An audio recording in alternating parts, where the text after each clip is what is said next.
setiap yang kita lakukan, gerakan yang kita lakukan adalah sebuah economic value. Wah, itu mendunia. Jangan bayangkan rumah warteg, rumah makan padang. Perluasan ilmu ekonomi ya Pak. Perluasan. Kita lebih mengatakan biasanya cabang ekonomi. Cabang ilmu.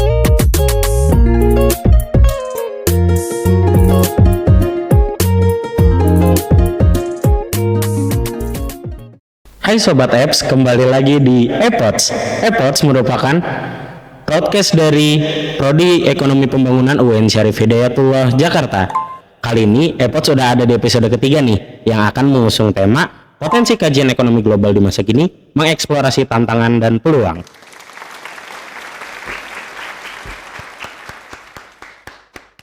Oke. Pada kesempatan kali ini kita udah bersama narsum kita yang keren banget nih, yaitu Bapak Dr. Andes Penny Khalid, SF, MA PhD, yang merupakan dosen di program studi ekonomi pembangunan dan juga dosen di Pascasarjana Fakultas Ekonomi Bisnis UIN Syarif Hidayatullah Jakarta. Selain itu, Pak Penny juga merupakan pemilik dari Rumah Kader Enzas House yang bergerak dalam mempersiapkan tamatan-tamatan berbakat untuk studi lanjut. Terima kasih Bapak Penny telah bersedia datang ke Epods. Oke teman-teman, kali ini kita seperti yang tadi sudah saya bilang bahwa akan membahas tentang potensi kajian ekonomi global. Ini adalah suatu tema yang kurang lebih akan sangat menarik untuk teman-teman dari jurusan ilmu ekonomi atau bahkan yang di luar ekonomi untuk melihat bahwa ternyata ekonomi kayak gini. Mungkin tanpa perlu berlama-lama langsung aja nih kita masuk kepada penjelasan dari narasumber kita. Pak Penny, untuk yang pertama, pada masa sekarang ini ekonomi seharusnya sudah banyak berkembang dari masa Keynes dulu, ibaratnya dari masa Adam Smith dulu. Untuk ilmu ekonomi sendiri pada masa sekarang itu bagaimana sih Pak kira-kiranya kita memandang ilmu ekonomi gitu? Ilmu ekonomi sebagai satu disiplin ilmu, dia utuh. Tapi yang secara klasik dikaji dulu makroekonomi, mikroekonomi, lalu juga kalau masa dulu juga ada bagaimana keberpihakan ekonomi gitu. Tapi pada akhirnya perkembangan waktu ternyata ekonomi itu begitu dekat dengan kita. Jadi bahasa saya ada tema-tema klasik tentang ekonomi, mikro, makro, pengaruh APBN, APBD, moneter dan fiskal. Itu bukan tidak baik dan tidak bagus. Hanya saja kalau kita berfokus di situ terlalu makro pendekatannya. Nah, saya berpikir karena memang dalam perspektif sosiologis, perspektif sosial, dalam keseharian itu kita menghadapi macam-macam fenomena ekonomi yang dulu tidak terpikirkan. Dan sekarang kita dihadapkan dengan perkembangan bukan ilmu ekonomi baru, tetapi pengembangan dari tema-tema ekonomi itu dalam kehidupan konkret sehari-hari. Dan kita kehilangan kadang-kadang bicara tentang makro, mikro, fiskal, moneter. Padahal di depan kita kadang-kadang ada masalah. Yang umpamanya, ini saya coba buat itu ada 16 topik ekonomi sebagai pengembangan dari ekonomi klasik, yang isu klasik yang saya katakan di awal tadi. Contohnya, beauty economics. Tidak terbayangkan bagi kita bahwa kecantikan itu aspek ekonomi. Betul. Tapi bukan main itu. Perusahaan-perusahaan baru muncul, farmasi untuk menghasilkan produk-produk kecantikan, menjadi miliarder orang gara-gara itu, dan juga fokusnya kecantikan. Dan kadang-kadang aneh kalau kita lihat dari peralatan-peralatan untuk kecantikan. Coba hitung muka ini berapa harganya. Ini konkret. Betul. Ya, dari alis, di bawah alis maskara, terus mata, terus bibir, terus ini yang itu satu, coba lihat, itu real dan itu uang semua, dan menjadi masalah yang mendunia karena kecantikan itu rupanya semua orang ingin.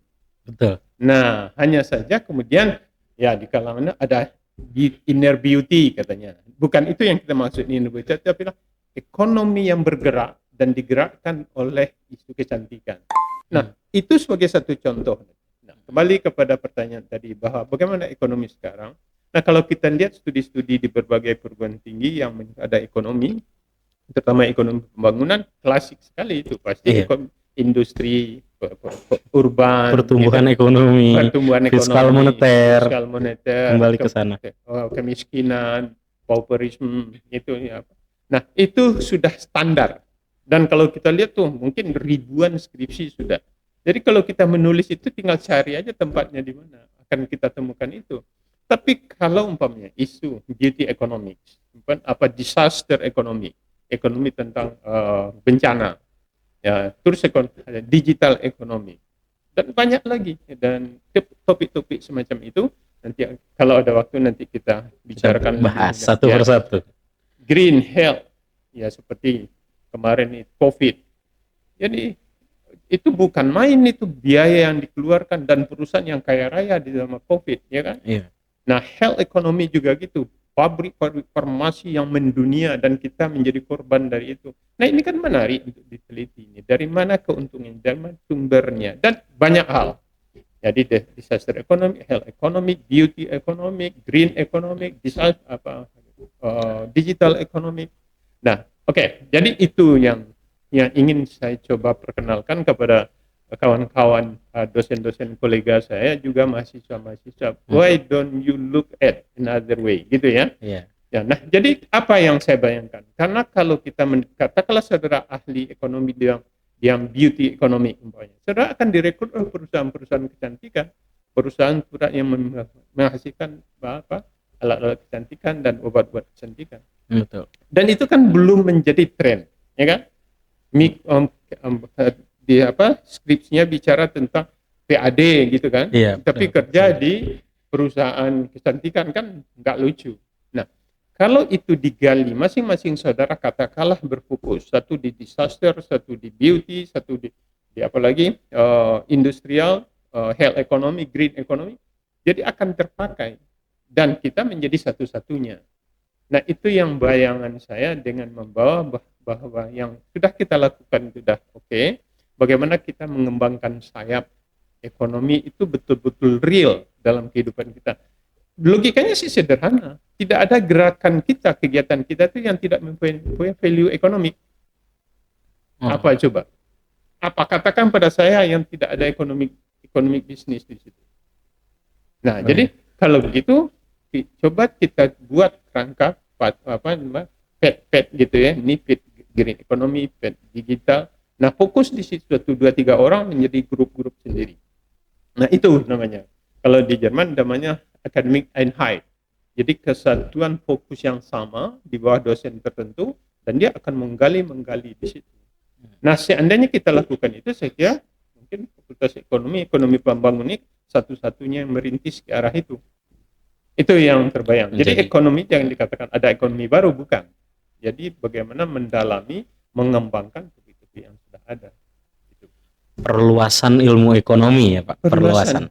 Kita lebih mengatakan biasanya cabang ekonomi. Cabang ilmu ya kan ekonomi. Ada ekonomi industri, kita tahu kan. Ada urban ekonomi, ada rural ekonomi. Nah, ini juga belum tercover.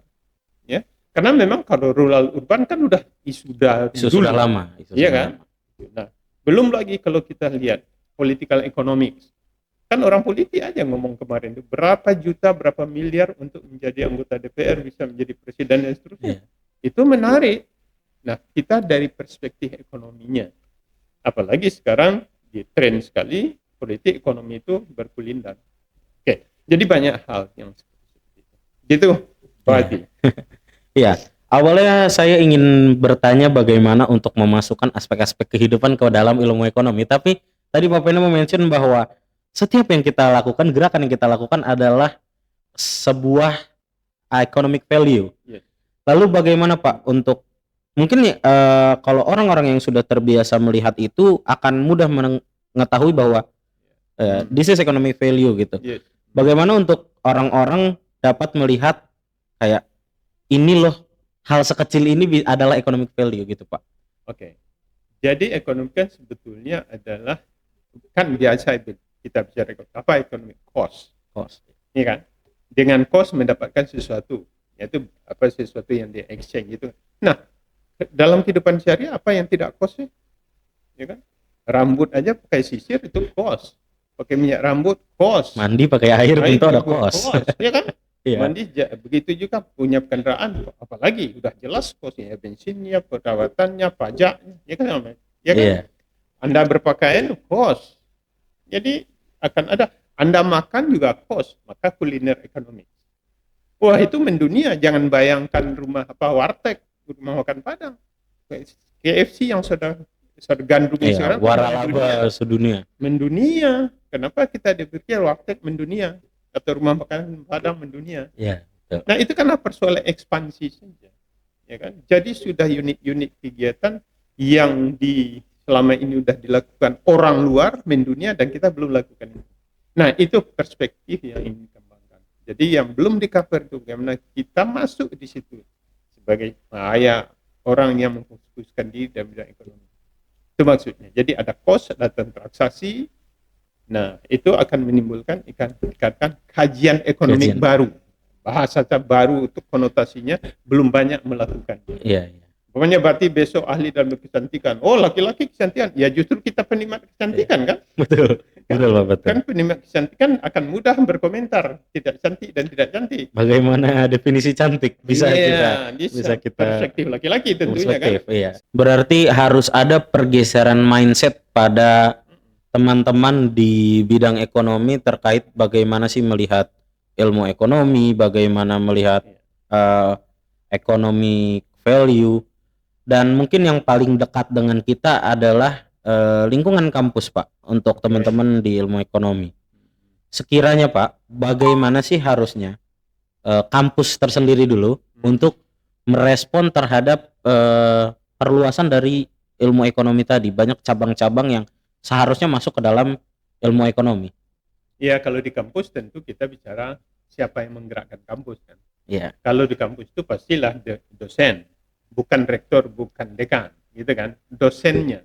Dimulai dari dosennya dan diri membuat grup-grup sendiri dengan mahasiswanya, fokus di suatu topik yang baru kita katakan itu tadi. Jadi memang harus terbuka. Jadi kita itu bisa mulainya startnya bisa dari mata kuliah pilihan atau aktual economic topik, itu bermacam, itu cara. Yang penting ada satu kesadaran dulu bahwa banyak topik-topik yang menarik yang kita kaji, tidak mengulang lagi. Kalau kita kan klasik, sekarang kemiskinan di provinsi ini, besok di kabupaten ini, besok di daerah, bahas tenaga kerja di provinsi ini. Teorinya itu lagi, hanya tempatnya berbeda. Yang ini kan tantangan, ya. Tentu ya tidak kita lupakan yang sudah berjalan selama ini, biar berjalan, tetapi harus ada yang merintis ke arah ini. Nah, ini harus dimulai di jurusan kaprodi kita. Itu Pak Arif itu. Pak Arif, ayo.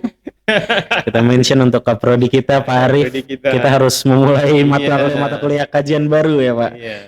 Kalau saya sudah mulai, saya hanya mau membimbing mahasiswa-mahasiswa yang topiknya seperti itu. Seperti disaster ekonomi, itu kasus Jogja. Terus ada juga burung walet gitu kan, yang mendunia pemasarannya. Nah, itu kan kita bisa bekerja sama dengan manajemen, tidak masalah itu. Tapi ada satu kesadaran kalau kita mengembangkan yang klasik selama ini, ya jalan di tempat kita.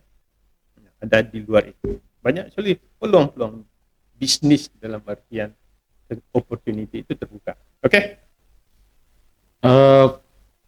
Kalau begitu Pak, untuk mahasiswa sendiri gitu Pak, mahasiswa kan tentunya kadang masih ngekor aja nih, kita lihat RPS-nya apa, mata kuliahnya apa, kita ngikut-ngikut aja gitu Pak. Gimana sih untuk mahasiswa kira-kira itu bisa mendapatkan akses mungkin kalau di kajian, misal kajian beauty ekonomi mungkin di Australia sudah banyak. Kira-kira gimana sih Pak agar mahasiswa itu bisa aware terhadap kajian-kajian itu atau tema-tema itu gitu. Mungkin kalau yang dapat kelas Bapak bisa dapat tema-tema itu. Mungkin kalau yang nggak dapat gimana Pak? Iya, jadi jangan pada person. Ya person. Iya, ada harus inisiatif. Dalam Islam atau guraba namanya, pelopor, pionir.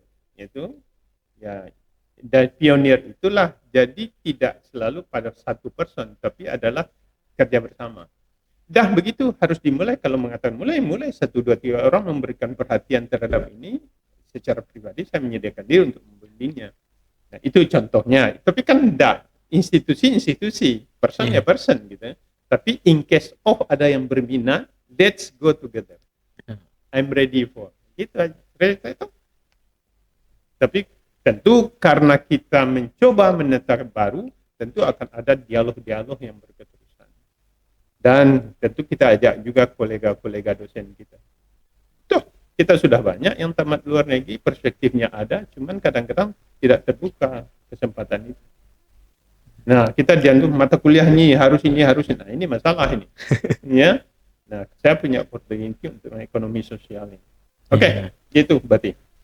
Iya Pak, tadi sempat disinggung bahwa ada beauty of economics, ada ekonomi digital. Untuk beauty economics sendiri tadi saya agak tertarik gitu Pak, tentang beauty economics. Kira-kira di satu sisi memang produksi beauty economics itu pasti akan meningkat karena demand yang diminta Pak. Eh, Apakah itu berkorelasi dengan terdigitalisasinya pasar juga Pak? Karena ketika kita lihat pasti ketika orang berbelanja mungkin make up itu seringan online daripada ke toko offline, atau toko offline sekarang sudah punya web sendiri untuk online. Apakah itu ada korelasinya Pak dengan digitalisasi? Beauty economic satu kajian dulu. Iya. Bahwa semua orang berkembang. Beauty nenek saya lain dulu. Beauty ibu saya lain lagi. Beauty anak saya dengan adik saya lain. Tetapi ada suatu demand yang meningkat. Ya kan? Demand yang selalu meningkat. Apalagi dunia dibanding dunia fashion. Fashion itu begitu, saya tidak bisa membayangkan seorang artis, perias artis itu sampai 80 juta sampai 200 juta hanya untuk tampil di satu event. Coba saudara bayangkan seandainya saudara ahli di bidang itu, bukan menjadi yang melakukannya, tapi kajian-kajian ini kan menarik.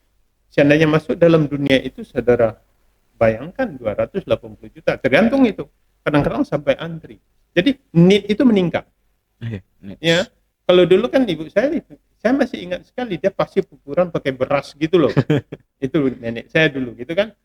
Bedaknya udah macam-macam sekarang. Yang anti ini, yang anti itu, berapa puluh perusahaan yang lahir dan gara-gara persoalan beauty. Ya, itu dari yang saya bilang tadi di awalnya adalah muka saja. Belum lagi sudah turun ke bawah terus sampai yang operasi membesarkan, mengecilkan, memancungkan, memendekkan, itu hepeng sadayana kata orang Batak. Uang semua. Uang semua itu, dan selalu meningkat dan meningkat terus. Ada saja kreasi-kreasi yang menimbulkan need. Jadi dulu kan kita ada need baru supply kan. Sekarang justru kadang supply dulu. Jadi ditawarkan jasa-jasa lalu korban. Kita korban. Jadi karena supply-nya didahulukan, bukan need. Kalau need karena butuh, lalu kita ada supply-nya karena kita butuh. Kalau kecantikan, saya melihat logikanya terbalik. Ada supply dulu. Supply dulu, lalu diiming-imingi dengan macam-macam cara, ya termasuk Indosiar juga, ya kan? Indosiar, ya lalu orang tergoda. Jadi lalu timbul satu masif gitu, kalau ndak berpupur ini, ndak bedak ini begitu, ndak jadi, ndak pede gitu loh maksudnya. Nah, orang juga nilai zaman kini nggak bedakan. Nah, jadi tercipta dalam itu suatu kondisi yang kadang-kadang by design oleh si perusahaan. Kadang-kadang memang dari masyarakat itu sendiri yang menimbulkan satu status lebih tinggi bagi mereka yang berhias. Kadang-kadang kan, maaf ya, agak Gojek ini. Gojek itu dalam bahasa Jawanya tuh seloroh, bercanda. Oh iya. Bercanda gitu. Kalau kita lihat mana ini ya orang ini, siapa ini, semuanya ditutup, ini bedak, ini sampai lupa wajah asli. Iya, iya kan. Nah, itu juga seperti kalau kita belajar kayak di Korea yang saya dengar gitu, justru hampir semuanya beauty bedah plastik. Karena beauty standarnya tinggi kalau di negara Korea. Tapi orang yang mencari sebaliknya, saya ingin kawin dengan yang asli katanya. Wah, sudah mencarinya kan. Nah, jadi itu akan meningkat terus. Kenapa tidak kita jadikan kajian yang serius? mana menjadi beauty economics adalah pusatnya di sini, gitu kan? Terus ada disaster ekonomi juga di sini, kita nyebar kemana-mana. Itu ideal. Oke, berarti gitu. Iya, Pak.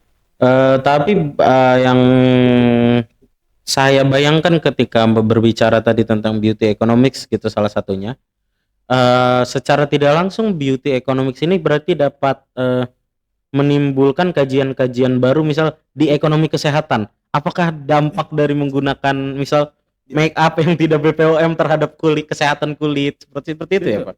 Jadi akan otomatis satu produk satu pabrik. Iya. Lipstick pabriknya, lipstick pun juga macam-macam. Bisa 10 produk, 10 merek. Berarti 10 perusahaan sudah berdiri.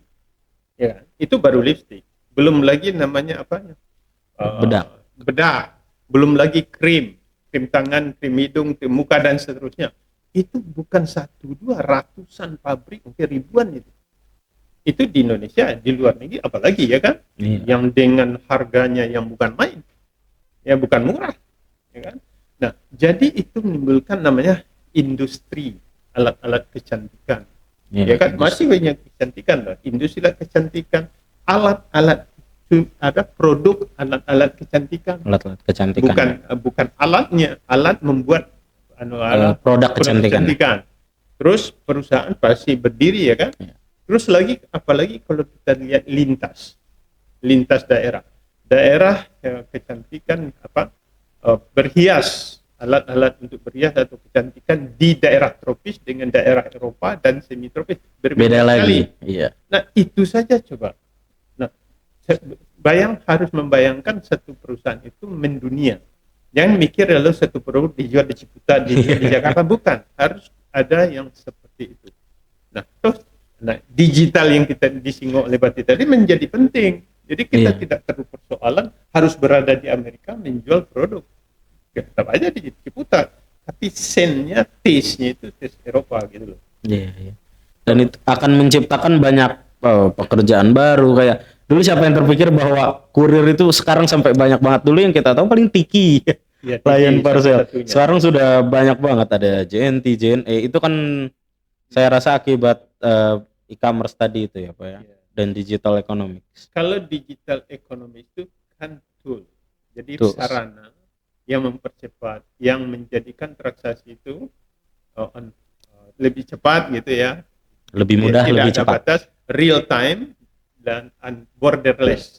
Borderless tidak batas dan real time. Oke?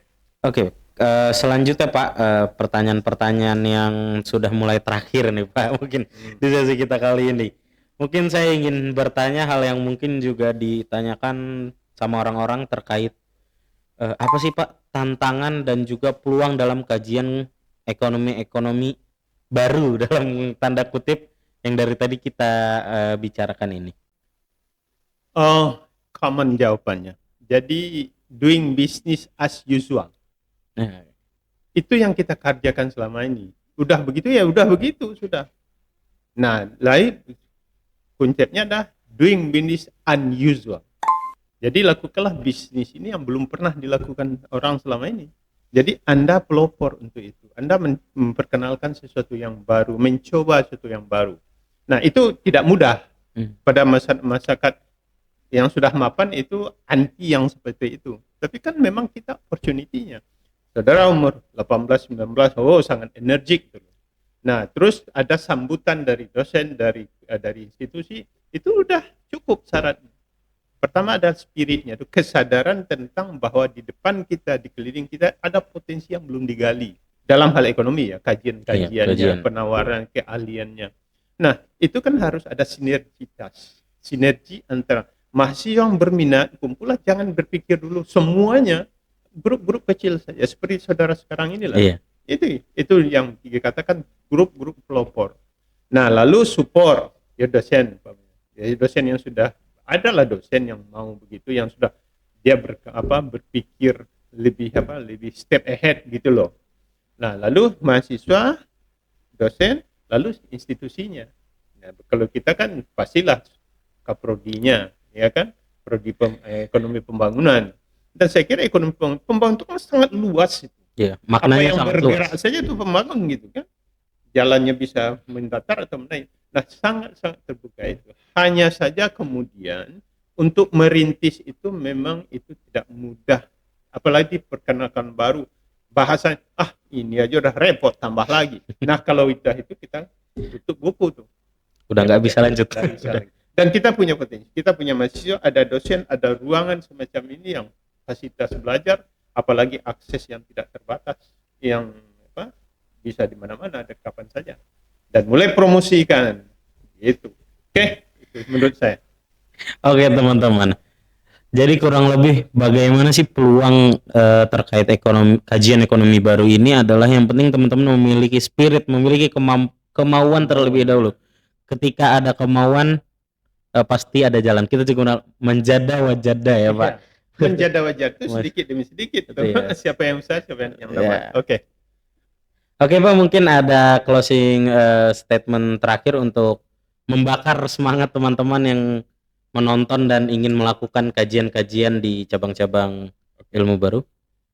Secara umum orang yang melakukan sesuatu yang baru itu dicatat oleh sejarah. Orang yang tidak mau melakukan pembaruan atau yang doing business as usual itu tidak dicatat oleh sejarah. Bagaimana Anda mencatat saya di bidang Anda, di bidang kajian, di bidang studi, dan di bidang keahlian juga nanti. Saya bayangkan nanti di antara saudara ahli di bidang kecantikan, ekonomi kecantikan, ahli bidang digital, ahli juga di bidang disaster ekonomi dengan forecast-forecastnya. Nah, ini yang saya bilang ada 16 saya lihat cabang yang memungkinkan untuk digali. Ya, saya tidak terbayangkan turis sudah green, sudah health. Nah, health ini betapa banyak pabrik-pabrik farmasi yang meracun kita. Dan di sisi ada pabrik obat-obat tradisional. Nah, itu belum ada kajian secara ekonomis itu. Nah, jadi banyak terbuka, mau apa tidak. Kalau ada opportunity terbuka, gunakanlah. Persoalan hasilnya serahkan pada yang di atas. Oke, gitu berarti. Baik, terima kasih Bapak Feni Khalid atas banyak banget insight-insight kepada kita, baik teman-teman yang di studio podcast ataupun teman-teman yang menonton di rumah.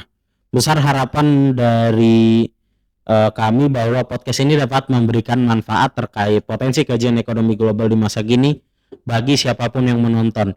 Semoga juga podcast ini dapat membakar semangat teman-teman untuk lebih dalam nih menggali ilmu-ilmu ekonomi yang bisa menjadikan kita doing business not usual ya.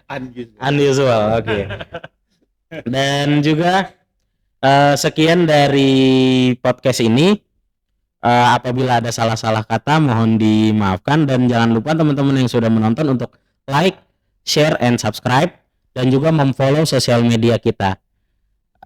Saya Bati Prastia pamit undur diri. Wassalamualaikum warahmatullahi wabarakatuh.